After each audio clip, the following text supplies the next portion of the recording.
Hey everyone, Steven here with Discover Games. I will be doing an unboxing of Clash of Spears by the Arezé brothers, Alvaro and Francisco, from Fighting Hedgehog. We just got these in today, the rulebook and some of the box sets, which I will show you now. So far, they have released the Carthaginians and the Gauls due to recent circumstances. The Romans are coming up soon, but all these models are from, as shown, Victrix. So, Clash of Spears is an interesting addition. This is an ancient skirmish rule set, which there aren't many of, to be frank. It's a great addition for the ancient scene, the historical scene, and honestly for being an independent game, an independent studio. The quality, both from the box and the book, is amazing, first and foremost. We're going to go ahead and start with the book, so let's move these aside for now, and then we'll talk about what's inside the actual miniatures box and some of these template features. So the book itself retails at $34, and again, the quality of the book is amazing. Paper, the images, they received help, I believe, from the group from Wargames Illustrated, and it shows definitely. All the models are expertly painted. It's a pretty book to look at, it's a pretty book to hold. Obviously you have your introduction, your rules, which I'll try to avoid getting into, but suffice to say, the book itself explains all of this, and the rules play roughly with about 9 to 15 miniatures, making multiple sets of units, though the battles can be bigger. It is a point system. Alvaro commented that he does want to make this game competitive. He does want to obviously include historical flavor, but he wants to be able to have tournament play, pick-up games. It's definitely a good balance, I feel. Here is what some of the rules themselves look like. Not only is it well formatted text, but you also have plenty of diagrams explaining what to do, what not to do, and of course, little art here and there to really spice things up. The rules themselves, the basic system, the basic heart of the system is a very interesting action and fatigue system, which brings me actually to this MDF template. You assign actions to your units, and your units will then get tired, which you can use a D6 to show how many fatigue points they've accumulated. Fatigue and actions are at the heart of the system, and they make for an amazing kind of tempo for the game, as you're trying to balance what your units are doing without exhausting them too much. And if they get exhausted, you need to take a pause and stop, and it really has these moments of punctuated action followed by careful planning and whether or not you're going to go in for the attack and risk your troops maybe not doing anything because they're paralyzed with fear or exhausted. That's kind of an overview of the vibe of the game. And again, we will talk more about the rules during a demo game and maybe an interview with Alvaro himself. Now, rules aside, there's also plenty of army lists. We've already just flipped to one here. I've explained that there are 3 main box sets. In the store right now, we have Carthaginians and Gauls, but Romans are coming up soon. They are already produced. The book itself includes 12 army lists. There is everything from Etruscans and Samnites and Romans to Gauls, but when I say Gauls, I don't just mean generic barbarian Gauls. The book goes to great lengths to show all the different types of Gallic tribes: Ligurians, Celt-Iberians, Iberians, mainland Celts, and mainland Gaul, etc., etc. There's also a great variety for the Carthaginians. I just flipped to one here. You have Numidian troops, you have Carthaginian troops, you have their allies in Iberia. It shows a great deal of diversity regarding the army lists, even if there are only a few box sets. You can play your armies in a variety of ways, and they all have different strengths and advantages. For example, when I did a demo game about a few months ago with Alvaro, I could see that the Iberians preferred hill fighting, like they historically did, versus the Greeks, who preferred to be in close order. It's that great kind of special rules that doesn't overwhelm the player into, say, like a power creep level, like, oh, there's too many special rules to keep track of. There's just enough variety and flavor to make your army feel unique and make you, pointing back at the camera, you feel like that hero, that warband hero. And that's really what Alvaro was going for, and his brother Francisco. They were trying to make you feel like the warband leader. Like you're taking command of your troops and you're leading them into battle, and you have this kind of very intimate skirmish level combat. And I think the book really reaches or achieves that. And like I said, we'll go over those rules in more detail. But again, the quality of the book for a $34 price tag is amazing. And it really shows the dedication of both authors and their company to make this game just, you know, seem legit, to use a more casual term. So we're going to put the book aside for now, and instead we'll go to the box set. Now, I've already explained, there are 3 main box sets right now. These retail for $64, and they have Victrix miniatures. Now, if anybody has bought Victrix before, you'll be well aware that they love selling in bulk. A box of Punic infantry could easily include 60 models or more. They're definitely aiming for a large army scale game when they release those box sets. But the beauty of Clash of Spears is that they've given Victrix and you, the player, the ability to have a more tailored force without having to buy 60 models here, 60 models there, and then all of a sudden you have like 300 models when you only really needed 9 or 8. This is definitely, in that regard, a great value of convenience and just a great value in terms of money overall. For example, the Carthaginian box set, let's see here, comes with 45 miniatures. And for $64, this is everything you'll need with the rulebook. And for $100-ish, you're good to go, which for a skirmish game, great value for money. So, enough talking, let's go ahead and open up the box. Oh, they're kind of stuck in there. Get out of there. See, this is the struggle that we have to go through. This is the first battle. There we go. You have to fight for your miniatures. All right. So, also, as Alvaro had mentioned to us during a conversation just earlier today, he had said that the art was made, I believe, by people from Wargames Illustrated, their painting studio, and they painted some of these. They're very beautiful models, definitely something to aspire to. So, let's talk about the contents inside. First and foremost, I am a lover. I love this. This is the greatest shtick of any game. Unit cards. Honestly, if you have unit cards in your game, I love you immediately. It really helps streamline the game. All you have to do, pop these out, and then just look at them in the middle of the game, and you don't have to refer to the rulebook that much except for, you know, the nitty-gritty, which is amazing. The cards themselves, very sturdy. And you have everything you need here, including points value, your stats, special traits, equipment, which equipment doesn't matter. Another fun part of the game is that every weapon acts a little differently. So you get, again, that really unique historical flavor. Your Carthaginian Punic infantry won't act or play in the same way as, say, a Roman unit, a Roman Hastati or Principe or something like that. You get every card, I believe, for every unit that you could possibly make with the box.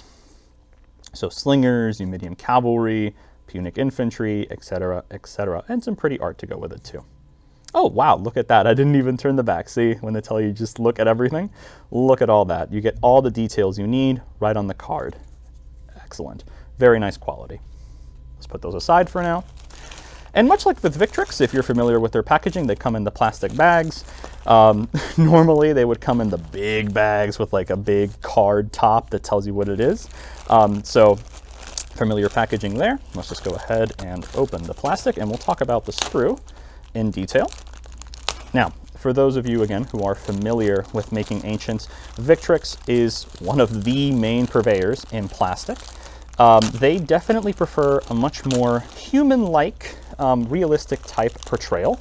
Obviously, there's the kind of 2 schools of thought: make them kind of thinner and lankier, more appropriate to human sizes, or make them a little more heroic for 28mm a la Games Workshop, for example. But I think they strike a good balance.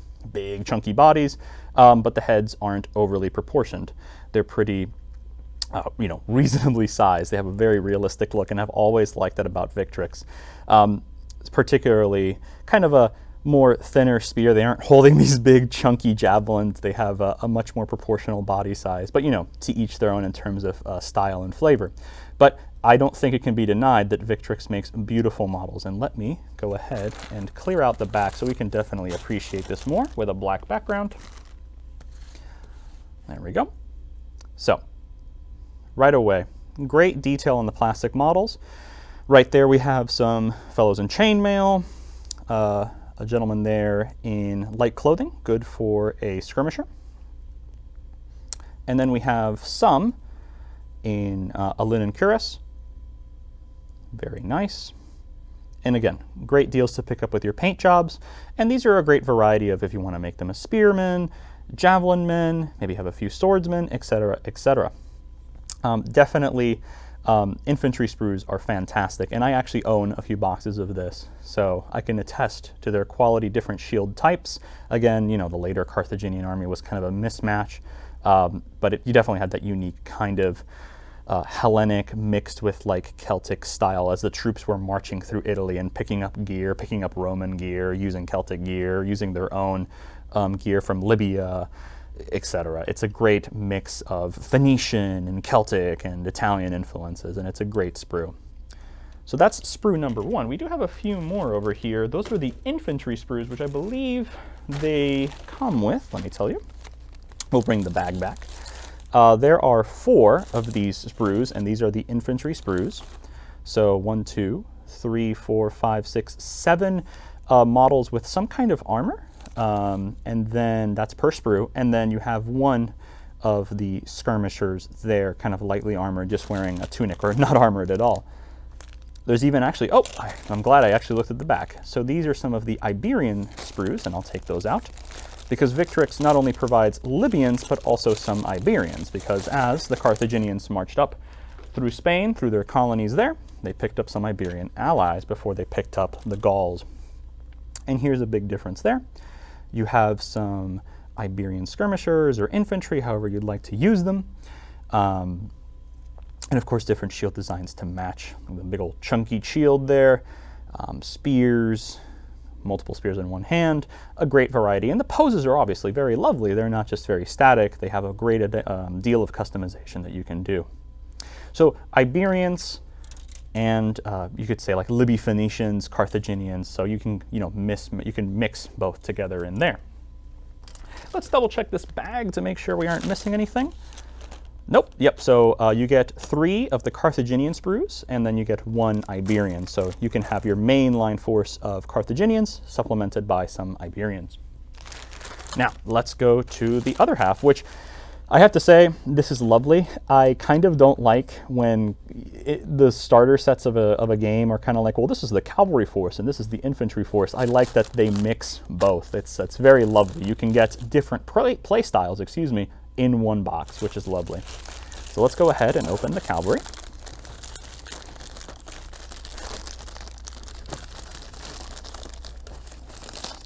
There we go. See, it's wrapping within wrapping. All right, so here's the cavalry sprues.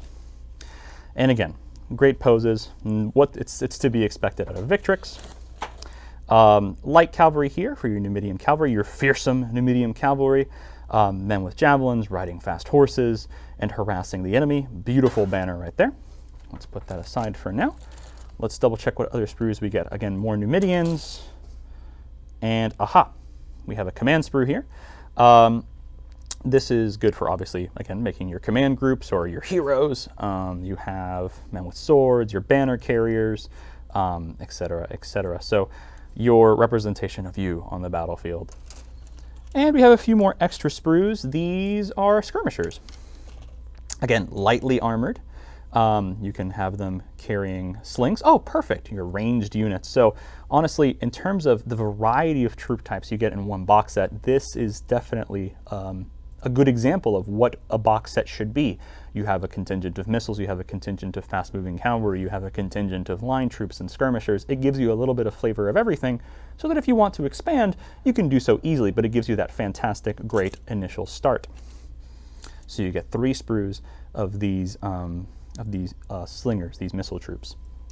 So all this mixed mash of plastic is what you get, for example, in the Carthaginian box. There are, of course, as I said, other boxes, but it gives you a good flavor of what to expect. It gives you everything you'd need to really get a feel for that force and expand later on. Again, it's a competitive game in what direction you feel fits your playstyle the best, whether you want more line troops or you want more skirmishers or cavalry, etc., etc. So last but certainly not least, let's just take one more look at these markers. And these come separately. The counters themselves, such as this, just a strip of this MDF, is for $14. And you have a base set of bases, which are square bases made on MDF, for $7.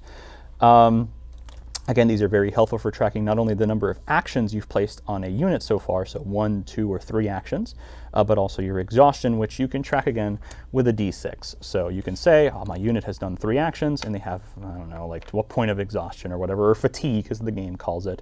And that's really all you need to keep track of the game. Now, I want to talk about this template right here. It's very special. The game has a game within a game, which is the pre-deployment, and that's probably one of the more fascinating parts of it for me, where you can hide your deployment and use these counters to basically move troops on the board before the battle begins, and then you slowly alternate on revealing things to one another. And you can even have dummy units, so you can fool your enemy into thinking, aha, I didn't have anyone there. So a very fun addition to the game, and this is what these counters accomplish. Definitely probably the most unique part next to the whole balance between fatigue and actions. So that, let's get this book back here. That, my friends, was Clash of Spears, a very quick unboxing showing you the basics of the rule book, the quality of it, the box sets that bring that, and the contents within. Definitely a must recommend for someone who wants a skirmish experience in the ancient setting, which again, something very unique, and I think that the Arizé brothers accomplish handsomely. So we look forward to seeing you in the store and getting some copies of Clash of Spears, and we look forward to coming at you with a quick playthrough and hopefully an interview with Alvaro himself to talk more about the game. Thank you for joining us. Stay safe, and we'll see you around.